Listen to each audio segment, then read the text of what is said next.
Hey, what's up, guys? Welcome to the first video on the channel. Today I'm going to be showing a game that I played today. I'm the black pieces, and white opened with f4, birds opening. I continued d5. I don't exactly know a lot about birds opening, but it seems to make a lot of sense that as he expands on the king side, I should just make a push in the center. After the game, I did a little research about birds opening, and I found an interesting line that I'm just going to show you guys. It's e5, Fromm's gambit.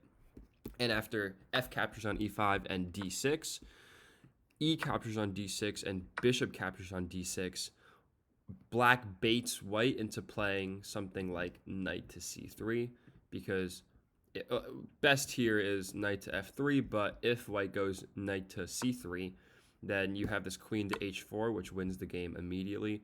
The only move is to block with g3, and after queen captures, h captures on g3, and bishop captures on g3. This is actually checkmate. But again, I didn't opt for e5 because I didn't know the line. Instead, I went d5, and he continued d4. So now we've kind of transposed into the queen's gambit. I mean, just the queen's pawn's opening. Sorry, not the queen's gambit. And it's as if he pushed d4, I pushed d5, and then he went f4 for the Mason attack. I continued with c5. This isn't a pawn sacrifice at all, because if d captures on c5, I'll just show it. D captures and e6.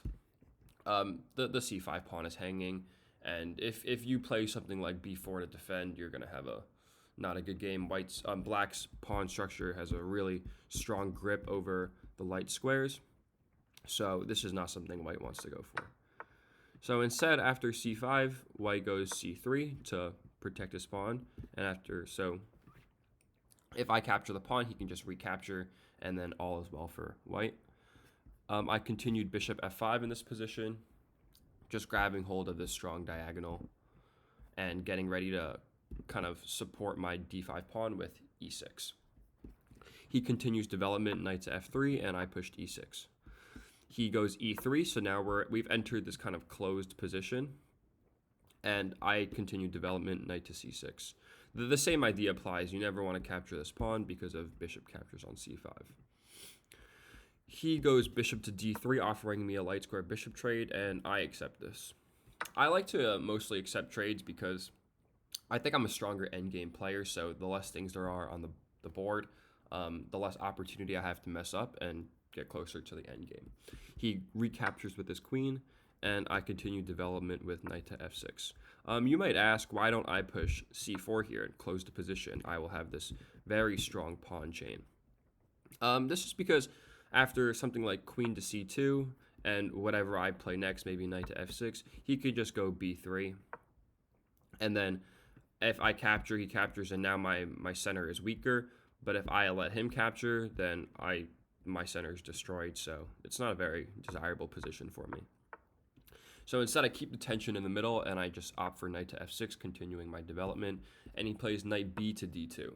Knight b to d2 is it's an okay move. It's continuing development. It's like not completely bad, but it kind of is a little awkward to put your knight on d2 because it stifles the development of your dark squared bishop. And we'll see in the rest of the video that this dark squared bishop being undeveloped and this knight on d2 is actually one of his downfalls, because this e3 pawn is going to be undefended because now the bishop is no longer guarding it. So I continued development, bishop to d6. I'm getting ready to castle, and he goes a3. I do castle, and he castles as well. And now it's my turn to break the tension in the center with c captures on d4. He goes c captures on d4, and I played queen to b6, putting my queen in line with the king, but also maybe threatening some queen captures on b2 ideas in the future. He plays knight to g5, trying to harass my h7 pawn, but this move I don't really think accomplishes that much because you can never capture this pawn like with the queen for checkmate because my knight is nicely defending it. So after I pushed h6, he went knight back to h3.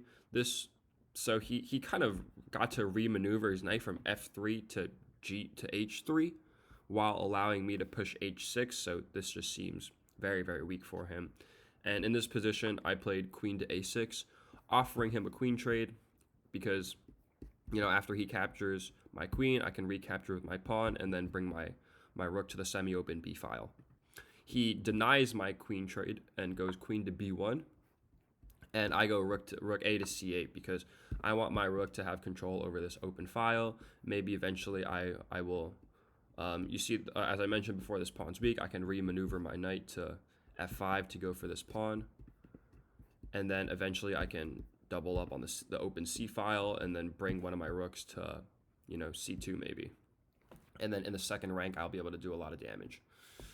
He continues here with b4, just expanding on the queen side. He has this horrible threat of b5, which would fork my knight and my queen. So I'm forced to move one of my pieces. I'm going to continue with my idea of knight to e7 to f5 to take on e3. Also possible is knight to g4 to threaten this pawn, but I can't do that because, again, this threat is coming, so I first have to address that. I go knight to e7, and he plays king to h1. This king to h1 move is, although it improves the position of the king, it's incredibly slow, and it gives me the upper hand. He loses a lot of tempo by playing this move, and I'll show you why. My queen is eyeing this rook, and the only thing guarding this rook now that the king moved away is this knight. So this knight essentially can never move as long as my queen is on a5 and is threatening the rook. Because this knight cannot move, this bishop cannot aid with the defense of the e3 pawn, and this pawn can't be pushed because then I just win the pawn for free. For example, if this pawn goes e4, I just capture. He can't capture with his queen because my knight would just recapture it and he would lose the exchange, and he can't capture with his knight because my queen is still threatening his rook on f1. So I continue with my plan of going knight to f5 because there's really nothing that can be done to protect this pawn. He can play rook to e1, and that's the best he could probably do. It's still not super strong because, again, his king is in the middle of nowhere. His bishop cannot be defended.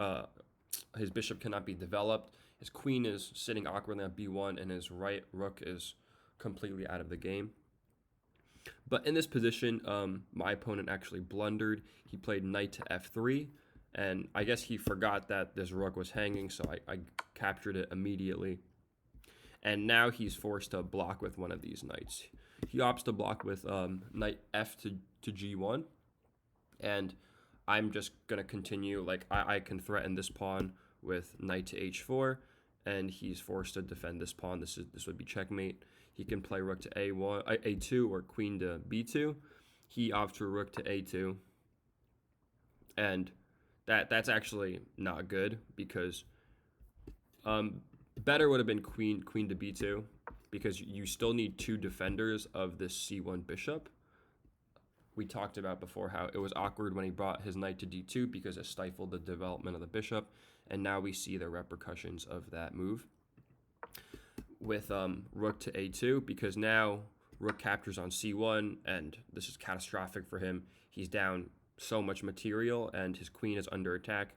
He played queen to b2, and I continued knight to e4. This is coming with...